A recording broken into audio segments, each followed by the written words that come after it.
Chceš vedieť, ako sa robí tento krásny čistý rázvorok napríklad na sukne, nohavice, košele alebo blúzky? Ukážem ti, ako na to.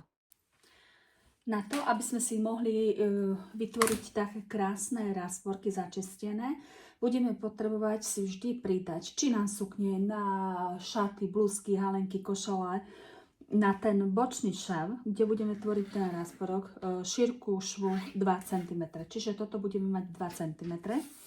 Teraz si tu predstavíme, ja neviem, že záložka bude, zahneme 1 na 1, takže nejaké 2, hej, toto je len, aby sme tu imitovali, že šírku záložky, tak to naznačím.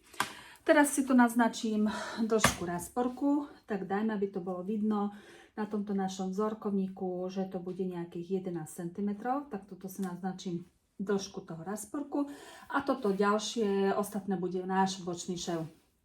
Ešte si tu hneď v tej vrchnej časti, kde budem mať bočný šev, naznačím takto centimeter. A v podstate to je všetko. Zoberiem si nožnice. Tento šev si, vlastne tie 2 cm potrebujem hlavne, aby som mala tuto v tejto časti, kde je rázvorok. Čiže pokiaľ budete mať strih, kde budete pridávať centimetrový šev, tak pri rázvorkoch si pridáte 2 cm. Takže teraz to takto zostriem, len na ten centimeter. Tak. A hneď, teraz pôjdem, ešte si tu označím, aby sme vedeli, že s čím pracujeme. Ja si tu idem teraz označiť lícnu stranu, hej. Nemýlte sa, že prečo to značím, aby sme si potom vedeli to pozrieť, určiť. Na lícnej strane mám značky. Budem pracovať s jednou zatiaľ časťou a teraz si potrebujem v tejto časti nastrihnúť až k tomu švu. Nejaký milimeter odtiaľ, hej? Takto. Takže mám to nastrihnuté. Takto krásne to mám nastrihnuté.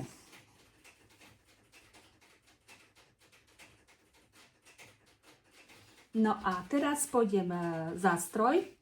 A budem rolovať, začisťovať 2-krát, čiže najskôr si preložím raz a potom 2 a prešiem si túto spodnú časť rázvorku. Čiže takto si to prešiem, dobre? Takže ideme na to.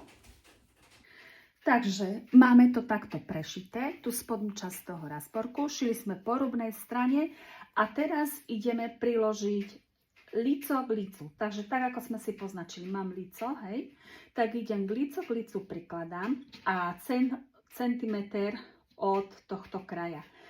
Najskôr si môžeme spraviť túto spodnú časť rázvorku. Čiže zase si to zahnem na centimeter, hej, takto si to môžete pripraviť a zase na centimeter, dobre? Môžeme si tam kľudne dať aj špendlíky, takže prišpendlím si to.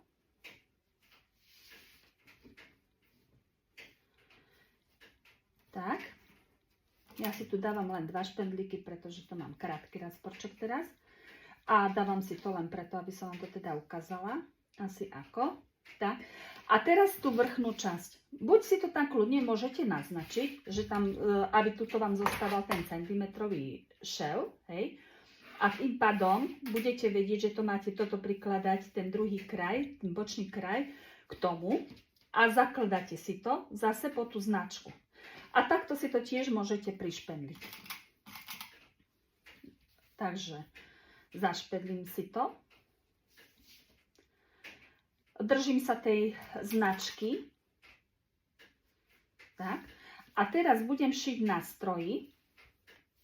Môžete si tam dať aj viac špendlíkov, ak potrebujete. A teraz budem šiť vlastne tadiaľto na 2 mm. Dobre? Takto si to zachytím. S tým, že to potiahnem aj cez ten rázvorček takto smerom dole. Idem na stroj. Mám to tu nachystané, dobre. A idem pod stroj. Tak, pekne si to tu upravím a šijem v krajičku. Prikladám si to k tomu naznačenému švu a šijem v krajičku. Prikladám si to k tomu švu a šijem v krajičku. A potiahnem to aj cez ten založený rásporček. Ja vám to tu ešte raz ukážem. Ja ho tu mám dvakrát založený po centimeter, hej? Lebo na začiatku sme si dali, že šírka toho bočného šva alebo prídavku na ten rásporček je 2 cm. Takže takto krásne si to prešijem až do konca. Dobre, takto to mám teraz prešité. A urobím jednoduchú vec. Rozložím si to. Kto chce, alebo má taký materiál, môže si to kľudne ísť takto zažehliť na žehličke a prežehliť. A kto nepotrebuje, stačí si to vložiť pod stroj. A teraz pekne tuto na 2 mm v krajčku prešiť. A šijem po to miesto, kde sa mi tu začína ten rasporok, s tým, že ja si tu napríklad dám teraz značku, že si to potom takto z vrchu prešijem. Dobre? Takže pokračujeme. Viem, že tam mám už ten rasporok. Ešte to dám tak. Posunula som to ešte o milimeter, lebo cítila som, že by som to nezachytila. A takto to z vrchu prešijem. Zaistím to a to je všetko. Tým pádom ten rasporok máte toto z jednej strany krásne, a takisto to máte krásne aj z druhej strany. Nitky si začistíte, takto, aby vám tu neostávali žiadne nitky. Takže je to úplne krásna, čistá robota, začistené aj z jednej, aj z druhej strany. A potom by ste už štandardne pokračovali len so záložkami. Čiže by ste si záložku podľa toho, ktorá by bola. Tu som si značila, že to je líc. Takže keď je to líc, tým pádom takto by som si záhla 2-krát záložku, lebo som si tam pridala 2 cm, tak po centimetri. A už by som si len prešila spodnú záložku.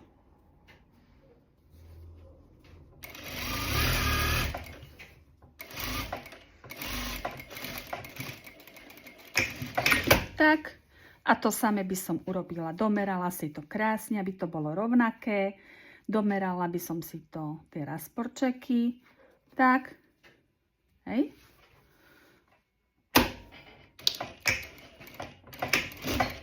A došila aj druhú stranu.